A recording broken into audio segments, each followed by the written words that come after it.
ମଳ ଉପଚାର କେନ୍ଦ୍ରରେ ଏସ୍ଏଚ୍ଜି ଗୋଷ୍ଠୀଙ୍କ ଦାଦାଗିରି, ନିର୍ଦ୍ଦିଷ୍ଟ ଯୁବକ ଓ ସିଓ ସହଯୋଗ କରୁଥିବା ନେଇ ଚର୍ଚ୍ଚା ଏବଂ ଏହି ମଳ ଉପଚାର କେନ୍ଦ୍ରରେ ବ୍ୟାପକ ଅନିୟମିତତା ପରିଲକ୍ଷିତ।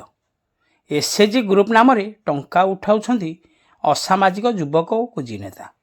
ମୁଖ୍ୟ କାର୍ପେଟ ଦ୍ୱାରା ସାଜିଛନ୍ତି ଗୋଷ୍ଠୀ ସଂଗଠିକା ବୋଲି ଚର୍ଚ୍ଚା ହେଉଛି। ସହରାଞ୍ଚଳ ଅଧୀନ କରଡ଼ାବଣୀରେ ଥିବା ମଳ ଉପଚାର କେନ୍ଦ୍ରରେ ଏଭଳି ଅବ୍ୟବସ୍ଥା ଦେଖିବାକୁ ମିଳିଥିବା ବେଳେ ଗୋଟିଏ ନିର୍ଦ୍ଦିଷ୍ଟ ଗୋଷ୍ଠୀକୁ ଅନୁକମ୍ପା ଦେଖାଇ ପ୍ରତି ମାସରେ ଲକ୍ଷାଧିକ ଅର୍ଥ ଆତ୍ମସାତ ଚାଲିଥିବା ନେଇ ମଧ୍ୟ ଅଭିଯୋଗ ହୋଇଛି। ବର୍ଷ ବର୍ଷ ଧରି ଅଘୋଷିତ ଲୁଟ୍କୁ ଏନ୍ଏସି କର୍ତ୍ତୃପକ୍ଷ ମଞ୍ଜୁରି ଦେଇଥିବା ବେଳେ ଗତକାଲି ସଚିବଙ୍କ ଗସ୍ତ ପରେ ଧୀରେ ଧୀରେ ଗୁମର ଖୋଲୁଛି।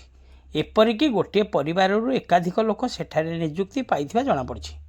ପୂର୍ବରୁ ନିୟୋଜିତ ଥିବା କିଛି କର୍ମଚାରୀଙ୍କୁ ଉଦ୍ଦେଶ୍ୟମୂଳକ ଭାବେ କାଢ଼ି ଦେଇ ଏବେ କିଛି ସ୍ଥାନୀୟ ଯୁବକ ପ୍ରତି ମାସରେ ଭଲ ଦୁଇ ପଇସା ହାତଉଥିବା ଜଣାପଡ଼ିଛି। ଏଠାରେ ମାସକୁ ଲକ୍ଷ ଲକ୍ଷ ଟଙ୍କା କାହା ସ୍ୱାର୍ଥରେ କର୍ମଚାରୀମାନଙ୍କୁ ପ୍ରଦାନ କରାଯାଉଛି ଏବଂ ଏପରି କାର୍ଯ୍ୟକୁ କିଏ ସାହସ ଦେଉଛି ତାହାକୁ ନେଇ ଏବେ ଅନେକ ପ୍ରଶ୍ନ ସୃଷ୍ଟି ହୋଇଛି।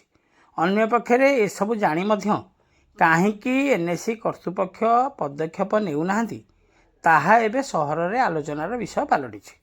ଜିଲ୍ଲା ପ୍ରଶାସନ ତୁରନ୍ତ ଏ ଦିଗରେ ପଦକ୍ଷେପ ନେବାକୁ ସହରାଞ୍ଚଳ ବାସିନ୍ଦା ଦାବି କରିଛନ୍ତି।